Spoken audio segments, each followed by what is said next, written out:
Hello everyone, চলে এসেছি আরও একটা নতুন মুভি এক্সপ্লেনিং ভিডিও নিয়ে। আজকে আমি এক্সপ্লেন করতে চলেছি নতুন রিলিজ হওয়া ফির আই হাসিনা দিলরুবা মুভিটিকে, যেটি নতুন রিলিজ হয়েছে এবং এটি নেটফ্লিক্সের মুভি। তো বেশি দেরি না করে চলো এই মুভিটা শুরু করা যাক। ভিডিওটা শুরু করার আগে তোমাদের যদি মুভি এক্সপ্লেনেশন দেখতে ভালো লেগে থাকে বা এরকম ধরনেরই গল্পের মতন করে মুভি দেখতে পছন্দ হয়ে থাকে, তাহলে চ্যানেলটাকে সাবস্ক্রাইব করে দিও আর সঙ্গে বেল আইকনটাও ক্লিক করে দিও। চলো বেশি দেরি করব না, গল্পটা তাড়াতাড়ি জেনে নিই আমরা। মুভির শুরুতেই আমরা রানীকে দেখতে পাই যে দৌড়াতে দৌড়াতে পুলিশ স্টেশনে পৌঁছায়। তখন অনেক বৃষ্টি হচ্ছিল আর সে পুলিশ স্টেশনে গিয়ে এটাই বলছিল যে তার বর তাকে মেরেই ফেলবে আর আমাকে আপনারা বাঁচিয়ে নিন আর তাড়াতাড়ি করে আমার বরকে অ্যারেস্ট করে নিন। আর এরপর আমরা দেখতে পাই 2 মাস আগের সিন, যেখানে আমরা দেখতে পাই আগ্রাতে যমুনা নদীর মধ্যে কুমির ঘুরে বেড়াচ্ছে। আর তার কিছুক্ষণ পরে আমরা অভিমন্যু নামের একজন লোককে দেখতে পাই এবং সে একজন কম্পাউন্ডার আর সে এখানে একজনের চিকিৎসা করার জন্য এসেছিল। আর আমরা এটাও জানতে পারি যে রানী এখন এইখানেই থাকে। কিছুক্ষণ পরে রানী সেখানে আসে এবং অভিমন্যুর সাথে তার ধাক্কা লেগে যায়, যার কারণে অভিমন্যুর হাতে থাকা টমেটোর প্লাস্টিকটা থেকে সব টমেটো পড়ে যায় আর সেটা তুলতেই রানী হেল্প করছিল এবং তখনই অভিমন্যু এবং রানী দুজনে মুখোমুখি হয়। রানীকে একবারে দেখে অভিমন্যুর ভালো লেগে যায়, যার জন্য সে তাকে ড্যাব ড্যাব করে দেখছিল। আর এদিকে রানী নিজের বিউটি পার্লার নিয়ে অনেক ব্যস্ত থাকতো আর অভিমন্যু রানীকে অনেক পছন্দও করতে লাগে, যার কারণে সে তার পেছন পেছনও যায়, কারণ রানী তাড়াহুড়োর মধ্যে বেরিয়ে গিয়েছিল আর তার পার্লারের কিছু জিনিস সে সেখানেই ভুলে রেখে চলে গিয়েছিল। আর অভিমন্যু সেগুলো নিয়ে তার পিছু পিছু তার পার্লারের সামনে চলে যায় এবং তাকে তার জিনিসগুলোকে দিয়ে দেয়। যখন রানী তাকে জিজ্ঞাসা করে আপনি এত দূর এসেছেন আমার এই জিনিসমাত্র দিতে, তখন অভিমন্যু কথাটাকে এড়িয়ে দেয়, বলে যে আমার এখানেই কাজ ছিল তাই আমি এখানে এসেছিলাম। আর তারপরেই রানী বলে আমার পার্লারে কিছু আর্জেন্ট কাজ আছে, আমি তোমার সাথে কিছুক্ষণ পরে কথা বলবো। আর এদিকে আমরা দেখতে পাই রানী নিজের পার্লারে বিজি হয়ে যায়, কিন্তু অভিমন্যু কোথাও যায়নি, সে বাইরেই অপেক্ষা করছিল তার জন্য। আর তখন বৃষ্টি হতে শুরু করে, কিন্তু তার সত্ত্বেও অভিমন্যু সেখান থেকে যায় না। সবশেষে রানী এটা দেখতে পেয়ে তার জন্য ছাতা নিয়ে বার হয়। তারপরে আমরা বুঝতে পারি অভিমন্যু রানীকে কতটা পছন্দ করে এবং তার সাথে সাথে অভিমন্যু রানীকে বলে ফ্রাইডেতে মুভি দেখতে যাওয়ার জন্য। আর রানী তখন হ্যাঁ বলে দেয়। আর তখনই আমরা দেখতে পাই রিশু ভাইয়াকে, যে ওখান থেকে হেঁটে যাচ্ছিল। আর এখানে আমরা জানতে পারি রিশু পুলিশের কাছে নিজেকে মরা হিসাবে প্রমাণ করে দিয়ে সে আগ্রায় এসে এখন লুকিয়ে রয়েছে। রিশু আর রানী দুজনে মিলে এখানে লুকিয়ে রয়েছে আর তাদের পরিচয়টাকেও লুকিয়ে এখানে বসবাস করছে, যাতে তারা ফিউচারে একসাথে থাকতে পারে। তারা এখান থেকে বেরিয়ে যাওয়ার প্ল্যান করছে, যার জন্য রানী টুকটুক করে পয়সাও জমাচ্ছে। আর পরের দিন আমরা দেখতে পাই যে রানী রিশুকে কিছু টাকা দেয় এবং সেই টাকাগুলো নিয়ে রিশু যায় একটা ট্রাভেল এজেন্সির কাছে। সেখানে গিয়ে সে থাইল্যান্ডে যাওয়ার ব্যবস্থা করা শুরু করে। আর এদিকে আমরা দেখতে পাই রিশু যেখানে ভাড়া থাকে সেখানকার বাড়িওয়ালার নাম হচ্ছে পুনাম। আর পুনাম রিশুকে খুব পছন্দ করে, তাকে শারীরিকভাবেও নিজের কাছে টানার চেষ্টা করে, কিন্তু রিশু যে কিনা রানীকে ভালোবাসে সে কোনোদিনই পুনামকে ওই চোখে দেখে না আর তাকে বারবার ইগনোর করার চেষ্টা করে। আর তার পরের দিনই রিশু রানীর সাথে দেখা করে আর তখনই রিশু রানীকে বলে ট্রাভেল এজেন্সির ব্যাপারে। আর সে এটাও বলে তারা 2 মাস পরে থাইল্যান্ডে পৌঁছে যাবে। আর এটা শুনে রানী অনেক খুশি হয়ে যায়। আর এইদিকে আমরা দেখতে পাই রানী রিশুকে অভিমন্যুর ব্যাপারে বলে এবং সে এটাও জানায় যে অভিমন্যু তাকে মুভি দেখার জন্য ইনভাইট করেছে। তারপরের সিনেই আমরা অভিমন্যুকে দেখতে পাই যে মুভি দেখতে যাবে বলে থিয়েটারে টিকিট কাটতে গিয়েছে এবং থিয়েটারে সব টিকিট সে একাই কেটে নেয়। আর তারপর সে সেখানে দাঁড়িয়েই অপেক্ষা করতে থাকে, কিন্তু সেখানে রানী গিয়ে পৌঁছায় না, কারণ রানী তো তার হাজবেন্ড রিশুর সাথেই একাকিত্বের সময় কাটাচ্ছিল। আর এদিকে অভিমন্যু অনেকক্ষণ অবধি ওয়েট করছিল, রাত্রি 9টা বেজে গিয়েছিল, কিন্তু রানী সেখানে যায় না, যার কারণে অভিমন্যু সেখান থেকে চলে যায় সোজাসুজি রানীর কাছে। আর রানী এখানে অভিমন্যুর কাছ থেকে ক্ষমা চায়। তখন অভিমন্যু বলে আমার কাছে ক্ষমা চেও না, তার বদলে তুমি পরের সপ্তাহে আমার সাথে পিকচার দেখতে চলো। আর তারপর তখন রানী এই কথাতেও হ্যাঁ বলে দেয়। আর তারপরের সিনে আমরা দেখতে পাই রানী একটা মার্কেটে ছিল। রানী রিশুকে সবকিছু বলে দেয় যে আজকে এই জিনিসগুলো ঘটেছে।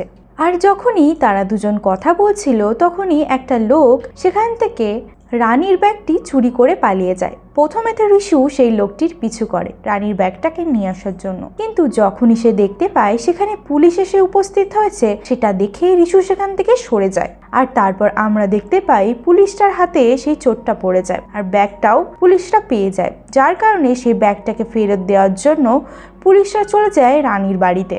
আর তখন আমরা দেখতে পাই এই ইন্সপেক্টরটা আর কেউ নয়, ইন্সপেক্টর কিশোর ছিল, যার কিনা রানীর ওপরে আগে থেকেই সন্দেহ ছিল, যার জন্যই সে যখন রানীকে ব্যাগটা ফেরত দিতে যায় তখন তার সন্দেহটা আরও বেড়ে যায়। ইন্সপেক্টর কিশোর সন্দেহ করছিল যে তার বড় হয়তো বেঁচে আছে এবং তারা দুজন হয়তো এখানেই লুকিয়ে পালিয়ে এসেছে। আর তারপরে আমরা দেখতে পাই রানী থিয়েটারে মুভি দেখার জন্য যায় আর সেখানে রিশুও উপস্থিত ছিল, কিন্তু সেখানে পুলিশটিও উপস্থিত ছিল তার সাথে সাথে, যার কারণে রিশু সেটা দেখতে পায়। যার জন্যই রিশু যখনই এটা দেখতে পায় তখনই সে ওই থিয়েটার থেকে বেরিয়ে যায়। সে ভেবেছিল যে পুলিশ হয়তো রানীর পিছু করছে, যার জন্যই তাকে এখন সাবধান থাকতে হবে। তাই জন্যই তাড়াহুড়ো করে সেখান থেকে সে বেরিয়ে যায় এবং তার ফোনের সিমটাও খুলে ভেঙে দেয়, যাতে রানী তার সাথে এখন কন্ট্যাক্ট না করতে পারে। এরপরে আমরা দেখতে পাই রানী বহুবার রিশুর সাথে কন্ট্যাক্ট করার চেষ্টা করে, কিন্তু সে কন্ট্যাক্ট করে উঠতে পারে না। কিন্তু এদিক থেকে রিশু নিজেই একটা ল্যান্ডলাইনের ফোন থেকে রানীর সাথে কন্ট্যাক্ট করে এবং তাকে জানায় যে পুলিশ কিভাবে তাদের পেছনে পড়ে আছে আর পুলিশ হয়তো তাকে কালকে থানায় ডাকতে পারে। যেমন কথা তেমনই কাজ। পরের দিন সকালেই রানীকে পুলিশ থানায় নিয়ে গেল আর রানীকে জিজ্ঞাসাবাদ করতে শুরু করে। রানীকে জিজ্ঞাসা করে, তুমি কার সাথে এত কথা বলো? তোমার কল হিস্ট্রি আমরা পার করেছি, তুমি এতক্ষণ ধরে কার সাথে কথা বলো? আর যার সাথেই তুমি কথা বলো সে এতবার ট্রাভেল এজেন্সির কাছে কেন যায়? সেই উত্তরে রানী বলে, আমি এই ব্যাপারে কিছু জানি না, আমি এই ব্যাপারে কিছু বলতে পারবো না। আর তারপর আবারও জিজ্ঞাসা করে যে তুমি সেই ছেলেটার সাথে বারবার কথা বলো সেটা কে? তখন রানী বলে, ওটা আমার বন্ধু। আর সেই সময় এন্ট্রি হয় আরও একটা পুলিশ অফিসারের, যার নাম হচ্ছে মৃত্যুঞ্জয়, এবং সে রানীকে বলে এই কেসটাকে এখন সে সামলাবে। আর সে যেই কেসটাকে ধরে সেটাকে শেষ না করে সে হার মানে না। তার সাথে সাথে সে রানীকে এটাও জানায় নীল হচ্ছে তার ভাইপো, আর এই কেসটা এখন আর প্রফেশনাল নেই, এটা এখন পার্সোনাল হয়ে গেছে। আর রানী যে জায়গায় থাকতো সেই আশেপাশেই রিশুর ফটো নিয়ে পুলিশের লোকেরা জিজ্ঞাসাবাদ করতে শুরু করে দেয়।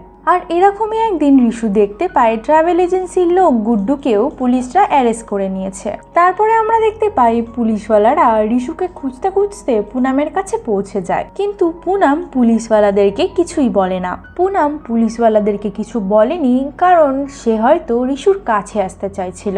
আর এই সব কিছুর পরেই রিশু ভয় পেয়ে গিয়ে রানীর বাড়িতে যায় আর সে রানীকে বলে সব কিছু শেষ হয়ে গিয়েছে, এখন আমরা ধরা পড়ে যাব। আর এখানে রিশু বলে যে সে স্যালেন্ডার করে দেবে, কিন্তু তাদের মধ্যে কথা কাটাকাটি হয়। আর তখনই নিচ থেকে একজনের আওয়াজ পাওয়া যায়, আসলে সেখানে অভিমন্যু এসেছিল। আর অভিমন্যুকে দেখে তখনই রানীর মাথায় একটা আইডিয়া চলে আসে। সে রিশুকে বলে এই প্ল্যানটা যদি সাকসেসফুল হয়ে যায় তাহলে পুলিশওয়ালার লোকেরা তোমাকে কোনোদিনও আর খুঁজবে না। আর তারপরে সিনে আমরা দেখতে পাই পরের ফ্রাইডের দিনকার অভিমন্যুর সাথে দেখা করতে যায় রানী। আর রানীকে দেখে অভিমন্যু অনেক খুশি হয়ে যায় আর তার সাথে সাথে রানী অভিমন্যুকে বিয়ে করার জন্য প্রপোজ করে দেয়। আর সেটা শোনার পরে অভিমন্যু পুরোভাবেই অবাক হয়ে যায়, কিন্তু আসলে রানীর এটা একটা প্ল্যান ছিল, কারণ সে পুলিশওয়ালার লোকেদেরকে ডিস্ট্র্যাক্ট করার জন্য এই প্ল্যানটা বানাবে। পুলিশ যখন দেখবে যে রানীর এখন অন্য কোথাও বিয়ে হয়ে গিয়েছে শেষে পুলিশ ফ্রেড অফ হয়ে গিয়ে আর তাদের পেছনে পড়বে না। এই প্ল্যানটাতে রিশু খুব একটা খুশি ছিল না, সেটা করতে রানীকে বারণও করেছিল, কিন্তু রানী নিজেদের জন্যই এটা করতে চাইছিল। আর তারপর আমরা দেখতে পাই 3 দিনের মধ্যে অভিমন্যু আর রানীর বিয়ে হয়ে যায়। সেই বিয়েতে রিশুও উপস্থিত ছিল। এটা দেখার পরে রিশুর অনেক কষ্ট হয় আর এদিকে রানীরও খুব খারাপ লাগছিল। আর তারপরে আমরা দেখতে পাই সোহাগ রাতের দিনকার দুজনের কথোপকথন। তারপরে আমরা দেখতে পাই ফুলসজ্জার রাতে অভিমন্যু রানীর কাছে আসার চেষ্টা করে, কিন্তু এদিকে রানী বারবার তাকে ইগনোর করছিল। তারপরে রানী অভিমন্যুকে বলে দেয় যে আমরা এখন বিয়ে করেছি, কিন্তু আমাদের সময় লাগবে দুজনের কাছে আসার জন্য, তাই তুমি এখন আমার থেকে কিছুটা দূরেই থাকো। আমার যখন মনে হবে যে আমি তৈরি হয়ে গেছি তখন আমি তোমাকে জানাবো। আর এই কথাতে অভিমন্যুও রাজি হয়ে যায়। আর তার সাথে সাথে সে এটাও বলে সে এখনও ঋষুকে ভুলে উঠতে পারেনি। আর তারপরে অভিমন্যু বলে যে ছোটবেলাতেই তার বাবা মা মারা গিয়েছিল, সে তার আর তবে থেকেই অভিমন্যু একাই থাকে। আর তারপর থেকেই অভিমন্যু প্রতিবার রানীর কাছে আসার চেষ্টা করত। সে মনে করতো রানী একদিন না একদিন তো তার কাছে আসবেই, তাকে সে পাবেই। আর এরকমই একদিন রাতের বেলা রানী অভিমন্যুকে পণ্ডিতজির বইয়ের কথা বলে। আর তখন অভিমন্যুও বলে যে হ্যাঁ, আমি এই বইটা পড়ে দেখব। আর তারপরের দিন সকালবেলা আমরা দেখতে পাই পুনাম এখন ঋষুর কাছে আসার চেষ্টা করছিল। আর এই ঘটনাটাই সেখানে দাঁড়িয়ে থাকা রানী দেখতে পেয়ে যায়, যে কিনা ঋষুর সাথে লুকিয়ে দেখা করতে এসেছিল। আর এটা দেখার পরে ঋষু তাড়াহুড়ো করে সেখান থেকে বেরিয়ে যায়। আর তারপরেই ঋষু রানীকে বলে যে এই সব কিছু যেগুলো তুমি দেখছো সেগুলো একদমই সত্যি নয়। কিন্তু তখন রানী কিছুতেই মানতে চায় না, তার অনেক খারাপ লাগে। আর রানী ঋষুকে উল্টোপাল্টা কথা বলে সেখান থেকে চলে যায়। তারপর সে রাতের বেলা অনেকটা ড্রিঙ্ক করে নেয় আর অভিমন্যুকে সব কিছু বলে দেয় যে এখন ঋষুর সাথে পুনাম আছে আর তুমি মাঝখান থেকে ঠকছো। পরের দিন সকালে আমরা দেখতে পাই অভিমন্যু রানীকে বলে যে আমার সাথে ঋষুর কথা বলাও, আমি কথা বলবো তার সাথে। এবং আমরা দেখতে পাই তারা তিনজন মিলে দেখা করে একটা মেলার দোলনাতে। তারা দোলনার মধ্যে বসে বসে কথা বলছিল। আর সেখানে অভিমন্যু বলে আমি তোমাদের দুজনকে সাহায্য করব এখান থেকে পালিয়ে যাওয়ার জন্য, তোমরা একসাথেই থাকতে পারবে। আর তখন ঋষু বলে তুমি এই জিনিসগুলো কেন করবে? আর তখনই অভিমন্যু ঋষুকে কাছে রেখে বলে একদিন না একদিন তো রানীর তোমার থেকে মন ভরেই যাবে। তারপর রানী কোথায় যাবে? রানী তো তখন আমার কাছেই আসবে, সেই আশায় ধরো আমি এই জিনিসগুলো করব। আর এটা শোনার পরে ঋষু বুঝে যায় যে অভিমন্যু ঠিক লোক নয়, কিন্তু অভিমন্যুর কাছে তার হেল্প নিতেই হবে, যার জন্য ঋষু কোনো কথা বলে না। তারপরে আমরা দেখতে পাই অভিমন্যু ঋষুকে নিয়ে একটা ক্লিনিকের মধ্যে চলে যায়। তাকে বলে তুমি এখানেই থাকবে, আমি তোমার খাবারের ব্যবস্থা এখান থেকেই করব। অভিমন্যু সেখান থেকে বেরিয়ে যাওয়ার পরে সেখানে চলে আসে পুনাম। পুনাম আসে যখন তাকে পাঠানোর জন্য ঋষু তাকে একবার কিস করে এবং বলে যে তোমার সাথে আমি 1 মাস পরে দেখা করব, এই বলে তাকে তাড়াতাড়ি করে সেখান থেকে পাঠিয়ে দেয়। আর তারপরে আমরা দেখতে পাই একটি লোক সেখানে আসে এবং তার সাথে ঋষুর দেখা হয়। এই লোকটি কে এটা হয়তো আমরা মুভির শেষে জানতে পারবো। তারপর আমরা দেখতে পাই সেখানে আবারও আসে অভিমন্যু, সে ঋষুর জন্য খাবার নিয়ে আসে। আর ইতিমধ্যেই ঋষুর কোথাও না কোথাও ফিল হচ্ছিল যে অভিমন্যু ঠিক লোক নয়, যার কারণেই অভিমন্যুর ওপর অ্যাটাক করে দেয় ঋষু। আর সেইখানে আমরা দেখতে পাই অভিমন্যু ঋষুর ওপরে একটা ভারী জিনিস চাপিয়ে দেয়, যার কারণে সে সেখানেই পড়েছিল। আর তারপরে অভিমন্যু সেখানে ঋষুকে লক করে চলে যায় রানীর সাথে দেখা করতে।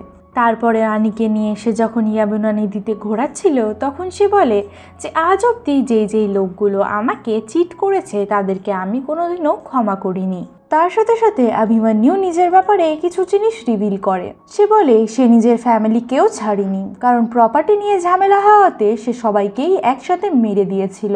আর অন্যদিকে ঋষু সেই জায়গা থেকে বাইরে বেরিয়ে এসেছিল। রাতের বেলা আমরা রানী এবং অভিমন্যুকে দেখতে পাই। আর তার সাথে সাথে আমরা এটাও দেখতে পাই অভিমন্যুর কাছে ওই দীনেশ পান্ডের বই অনেকগুলো আছে। সে এই বইগুলো অনেক আগে থেকেই পড়তো। সে তখন রানীকে মিথ্যে কথা বলেছিল যে এই বইটা সে কোনোদিনও পড়েনি। আর এই বুকের দ্বারাই রানী সব প্ল্যানিং করতো। আর এখন তো এই বুকের ব্যাপারে সব কিছুই সে জানে।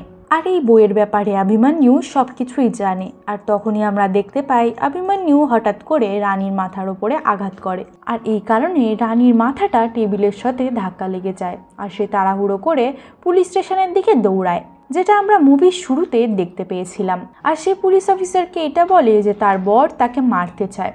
আর সে পুলিশ অফিসারকে এর সাথে সাথে এটাও বলে দেয় যে ঋষু এখনো বেঁচে রয়েছে। তারপরে রানী মন্টু কাকাকে এটাও বলে দেয় অভিমন্যুই তার বাবা মাকে মেরে দিয়েছিল।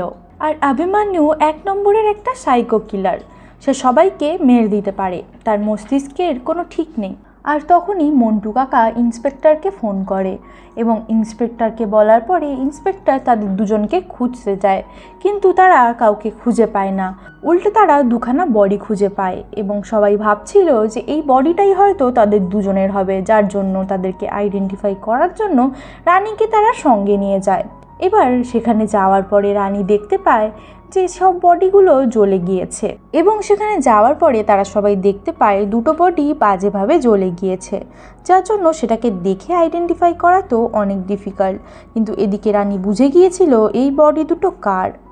এই বডি দুটো আসলে সেই লোকটি এবং পুনামের ছিল, যাদেরকে আমরা কিছুক্ষণ আগে দেখেছিলাম, কিন্তু রানী তাদেরকে কিছুই বলে না। আর এবারে আমরা দেখতে পাই এই বডি দুটো দেখার পরে আর এই সব কিছুর পরে পুলিশেরা সন্দেহ করে রানীকে, যার কারণে রানীকে কাস্টাডিতে নিয়ে নেওয়া হয় এবং তাকে জেলে রাখা হয়। তাকে খুব বাজেভাবে মারধর করা হয়। এর সাথে সাথে পুলিশ একটা গেম খেলে। পুলিশ এই খবরটাকে বাইরে চালান করে দেয় যে রানীকে অ্যারেস্ট করা হয়েছে এবং তাকে হাজতে রেখে ভীষণভাবে মারধর করা হচ্ছে, যার কারণে আমরা দেখতে পাই রিশু একটা ভিডিও বানিয়ে পুলিশকে পাঠায়, যেখানে সে বলে সে পুলিশের কাছে স্যালেন্ডার করে দেবে। সে রাত্রেবেলা ব্রিজের কাছে গিয়ে পুলিশের কাছে স্যালেন্ডার করবে, কিন্তু তার একটাই দাবি আছে, রানীকে সসম্মানে তার কাছে পৌঁছে দিতে হবে। যখনই সে রানীকে পৌঁছে দেবে তখনই তারা পুলিশের কাছে স্যালেন্ডার করে দেবে। আর এতে পুলিশ রাজিও হয়ে যায়, কারণ পুলিশ ভেবেছিল যে একজন রানীকে নিয়ে যাবে, বাকি সব পুলিশ মিলে তাদের দুজনকে ঘিরে রাখবে। আর সেরকমই হয়। আস্তে আস্তে আমরা দেখতে পাই যে রানীকে পৌঁছে দেওয়া হয় রিশুর কাছে। রিশুর কাছে যাওয়ার পরেই আমরা দেখতে পাই যে পুলিশরা তাদেরকে সব দিক দিয়ে ঘিরছিল এবং সেখানে এন্ট্রি হয় অভিমন্যুর। আমরা দেখতে পাই অভিমন্যু পুলিশের ড্রেসে তাদের দুজনের সামনে এসে দাঁড়ায়। আর অভিমন্যু এখানে এসে বলে যে রানী যদি আমার না হয় তাহলে আমি রানীকে কারুর হতে দেব না। আর এখানে সে রানীর ওপরে বন্দুক টেনে দেয়। আর তারপরেই আমরা দেখতে পাই এদের তিনজনের মধ্যে মারপিট। আর ইতিমধ্যেই রানীর হাতে বন্দুকটা চলে আসে আর রানী পা পিছলে পড়ে যাচ্ছিল এই যমুনা নদীতে, আর তাকে ধরে বাঁচানোর চেষ্টা করছিল রিশু। কিন্তু এদিকে আমরা দেখতে পাই অভিমন্যু এদের দুজনকেই ফেলে দিতে চাইছিল, কিন্তু এদের মধ্যে এই জোড়াজোড়ির মধ্যে পড়ে যায় এখানে অভিমন্যু তাদের সঙ্গে। আর তিনজন মিলেই এখানে পড়ে যায় যমুনা নদীর মধ্যে, যার কারণে সব পুলিশওয়ালারা ভেবেছিল তিনজনেই হয়তো মারা যাবে, কারণ যমুনা নদীর মধ্যে তো এখন ঘুরে বেড়াচ্ছে কুমির, আর তারা কেউই ভয়ে সেখানে নেমে দেখার সাহস পাচ্ছিল না। তারপরের দিন সকালে সার্চ অপারেশন টিম এসে তাদের বডিগুলোকে খোঁজার চেষ্টা করে, কিন্তু সেখান থেকে কিছু খুঁজেই পায় না তারা, উল্টে পায় কুমিরকে। তারপরে আমরা দেখতে পাই সেখানকার কমিশনার বলে যে এই কেসটাকে ক্লোজ করে দেওয়ার জন্য, কারণ নদীর মধ্যে এখন কুমির ঘোরাঘুরি করছিল, তাদের বাঁচার সম্ভাবনা একদম নেই বললেই চলে। এখন কোনোভাবেই সেখানে চেক করা যাবে না, আর তাদের বাঁচার সম্ভাবনা নেই বললেই চলে, তো যার কারণে এই কেসটাকে ক্লোজ করে দেওয়া হবে। তখন মন্টু কাকা বলে এরা তিনজন যদি বেঁচে যেত তাহলে এদের তিনজনকেই ফাঁসিতে চড়ানো হতো আর এরা অ্যারেস্ট হতে বাধ্য হতো। মরে গিয়ে এরা বেঁচে গিয়েছে হয়তো, কারণ তার কাছে সেই দোকানের সিসিটিভি ছিল, মানে সেই ক্লিনিকটার সিসিটিভি ফুটেজ সেই পুলিশ অফিসারটার কাছে ছিল, যেখানে সে দেখতে পায় যে সেই ঘরের মধ্যে ঠিক কে কে এসেছিল এবং সেই ছেলেটি আর পুনামকে তারা দেখতে পেয়ে যায়।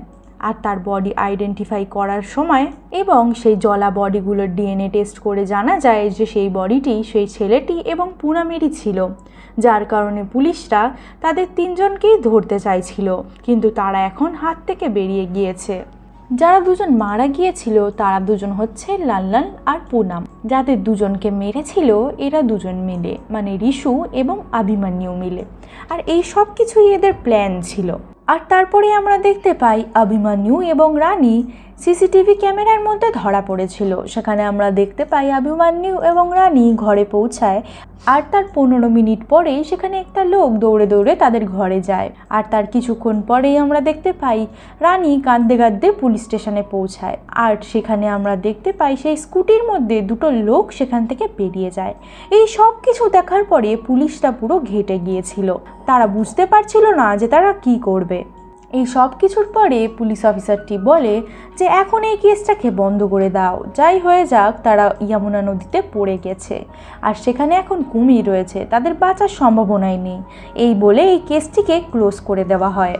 আর তারপর আমরা 6 মাস পরে সিন দেখতে পাই, যেখানে আমরা দেখতে পাই রানীকে। এখন রানী বেঁচে গিয়েছে। আর তার সাথে সাথে আমরা এটাও দেখতে পাই যে সেখানে বসে বসে মনে করছিল সেই পুরনো দিনটাকে, যখন সে এবং অভিমন্যু জল থেকে বেরিয়ে এসেছিল, কিন্তু সেখান থেকে বেরিয়ে আসতে পারেনি ঋষু, কারণ তাকে কুমিরটা খেয়ে নিয়েছিল। আর সেই কষ্টটাই তার মনের মধ্যে এখনো অবধি চলছিল। আর এখন আমরা দেখতে পাই তারা দুজন মিলে হিমাচল প্রদেশে শিফট হয়ে গিয়েছিল। আর রানী এখন বাচ্চাদেরকে পড়াতো। আর এদিকে অভিমন্যুর একটা ছোট্ট মতন ক্লিনিক ছিল, যেটা সে চালাতো। আর রানী যখন বাচ্চাদেরকে পড়াচ্ছিল তখনই একটা বাচ্চার কপির মধ্যে দীনেশ পান্ডের একটা লাইন দেখে রানীর মাথার টনক নড়ে যায়। আর কোথাও না কোথাও এই লাইনটা তার মনে হয় যে এটার লেখাটা ঋষুরই লেখা। আর এদিকে আমরা বিহারে মন্টু চাচাকে দেখতে পাই, যার কাছে সেই সেম বইটাই ছিল, যেই বইটার মাত্র 3টি কপি ছিল। আর সেইটার নাম হচ্ছে মাগরমাছ কা সিকঞ্জা। এই বইটা পড়ার পরে মন্টু কাকা বুঝতে পেরে যায় যে তারা কিভাবে প্ল্যানিং করেছিল। যখন রানী অ্যারেস্ট হয়েছিল সেই 3 দিনের মধ্যেই এই সব ঘটনা ঘটেছিল। প্রথম দিন রাতে ব্রিজের কাছে যমুনা নদীর কাছে তারা পৌঁছায়। বোটে করে তারা মাংস নিয়ে যাচ্ছিল এবং নদীর থেকে অনেক দূরে দূরে মাংস ফেলছিল, যাতে মাংসের গন্ধে কুমিরগুলো ওই দিকে যায়, এই সাইডে এই ব্রিজের নিচের দিকে না থাকে। আর যমুনা নদীর মধ্যে 2 কিলোমিটার বাদে বাদে তারা এই মাংসটাকে ছড়িয়ে দেয়, কারণ কুমির 2 কিলোমিটার অবধি মাংসের গন্ধ শুকতে পারে। আর মাংসটাকে 12 কিলোমিটার দূর অবধি নিয়ে গেছিল তারা, যাতে করে কুমিরটা অনেকটা দূরে অবধি পৌঁছাতে পারে এবং সে যাতে ব্রিজের নিচের দিকে না থাকে। এটার মানে এটাই ছিল যে ব্রিজের আশেপাশে তখন কোনো কুমির ছিল না। কিন্তু সেই দিন রাতে যখন তারা পড়ে গিয়েছিল জল থেকে বেরোনোর সময় অভিমন্যু দেখে নিয়েছিল যে সেখানে কুমির উপস্থিত রয়েছে। আর এদিকে অভিমন্যু রানীকে নিয়ে জল থেকে বার হয়ে যায়, কিন্তু এদিকে বার হতে পারে না ঋষু। আর তাই জন্যই সবাই মিলে ভাবে যে ঋষুকে হয়তো খেয়ে নিয়েছে কুমিরে। আর তার বইয়ের লাস্ট পেজে লেখা ছিল, যদি তোমার এই গল্পটা রোমাঞ্চক লেগে থাকে বা ভালো লেগে থাকে তাহলে তুমি তোতা মাইনা লাভার্স পয়েন্টে চলে এসো, যেটা হিমাচল প্রদেশে আছে। আর 20 মার্চে 6টার সময় চলে এসো। আর এদিকে অভিমন্যুর টিফিন বক্সের মধ্যে থেকেও একটা চিট বার হয়, যেটার মধ্যেও সেটা লেখা ছিল। আর এদিকে আমরা দেখতে পাই তোতা মাইনা লাভার্স পয়েন্টে, যেখানে আমরা দেখি অভিমন্যু পৌঁছে গিয়েছে আর সেখানে উপস্থিত রয়েছে রানী। আর তার সাথে সাথে এদিকে আমরা মন্টু কাকা এবং পুলিশদেরকে দেখতে পাই। আর এদিকে রানী বলে যে যখন ঋষু মারা গিয়েছিল তখন আমি ভেবেছিলাম যে হয়তো তোমার সাথে আমি ফিউচারে সম্পর্ক বানাতে পারবো, কিন্তু আমি কোনোদিনও ঋষুকে ছাড়া কাউকে ভালোবাসতেই পারবো না। আর আমি ভেবেছিলাম ঋষু হয়তো অ্যাক্সিডেন্টে মারা গিয়েছে, কিন্তু আসলেই সেরকম কিছুই ঘটেনি। আর এই দিকে আমরা দেখতে পাই ঋষু সাঁতার কাটতে প্রবলেম হচ্ছিল, কারণ তার অলরেডি একটা হাত ছিল না। আর এই ফাঁকে অভিমন্যু নিজের চাল ছেড়ে দেয়, সে ঋষুর হাত থেকে একটা হাত বার করে নেয়, যাতে সে ভালো করে সাঁতার না দিতে পারে। তুমি সেদিনকার ওর হাত থেকে হাতটা খুলে নিয়েছিলে, যে নকল হাতটি ছিল সেটা খোলার কারণে সে তখন সাঁতার কাটতে পারছিল না এবং সে সেখানেই মারা যায়। আর তুমিই সেই জন্য দায়ী, তোমার জন্যই আজকে ঋষু মারা গিয়েছে। তুমি চেয়েছিলে আমি ঋষুর না হয়ে তোমার হয়ে, কিন্তু আমি কারুরই হব না। আমি ঋষুকেই ভালোবেসেছি এবং তার হয়েই থাকতে চাই, তাই আমি নিজেকে শেষ করে নেব। এবং তারপরে সে পুলিশ এবং অভিমন্যুর সামনে সেখান থেকে ঝাঁপ মেরে আত্মহত্যা করে নেয়। আর সেটা একটা অনেক বড় খাই ছিল, যার কারণে তাদের এক্সপেকটেশনই ছিল না যে সে সেখান থেকে বেঁচে ফিরতে পারে। আর এদিকে আমরা দেখতে পাই মন্টু কাকা অভিমন্যুকে অ্যারেস্ট করে নিয়েছিল এবং তাকে ফ্লাইটে করে তার সঙ্গে নিয়ে যায় ছিল। আর তখন অভিমন্যু বলে যে আমি জানি আপনি হয়তো রানীর লাশটা খুঁজে পাননি, রানীর লাশটা খুঁজে পাওয়াও যাবে না। আর এখানে আরো একটা সিন দেখানো হয়, যেখানে আমরা দেখতে পাই ঋষু যখন জলের নিচে ছিল, তার হাত যখন খুলে গিয়েছিল তখন সেখানে কুমিরটা এসেছিল এবং কুমিরটা যখন মুখ হাঁ করে তাকে খেতে আসছিল, ঠিক সেই সময় ঋষু তার হাতটা নিয়ে ওই কুমিরের মুখের মধ্যে আটকে দেয়, যার কারণে রিশু সেখান থেকে পালাতে সক্ষম হয়েছিল।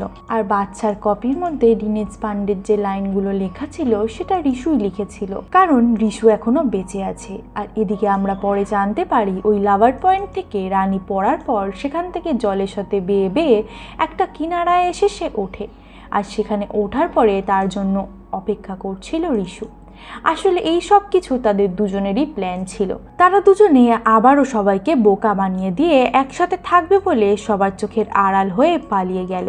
তারা আবারও সবার কাছে মৃত হয়ে গেল, আর পাগলের মতন দুজনকে ভালোবেসে দুজনের জন্যই জীবনটা কাটিয়ে দিল। আর সবার লাস্টে আমরা দেখতে পাই যখন অভিমন্যুকে নিয়ে তারা ফিরছিল, তখন সেখানে আমরা জানতে পারি অভিমন্যুর বাবা হচ্ছে দীনেশ পান্ডে, যে কিনা এই বইয়ের রাইটার ছিল। আর এর সাথে সাথেই এই মুভিটা এখানে শেষ হয়ে যায়। তো বন্ধুরা, তোমাদের এই মুভি এক্সপ্লেনেশনটি কেমন লাগলো এবং ফির আই হাসিনা দিলরুবা মুভিটি কেমন লেগেছে সেটা আমাকে কমেন্ট সেকশনে জানাতে একদম ভুলো না। ভিডিওটা ভালো লাগলে ভিডিওটাকে একটা লাইক করো। তোমাদের এই ছোট্ট ছোট্ট জিনিসগুলো আমাদেরকে অনেক প্রেরণা দেয়। আর তার সাথে সাথে আমাদের চ্যানেলটাকে সাবস্ক্রাইব করতে কিন্তু একদম ভুলো না। সাবস্ক্রাইব করে বেল আইকনটা ক্লিক করে নিও। দেখা করছি আরও একটা নতুন লেটেস্ট মুভি নিয়ে।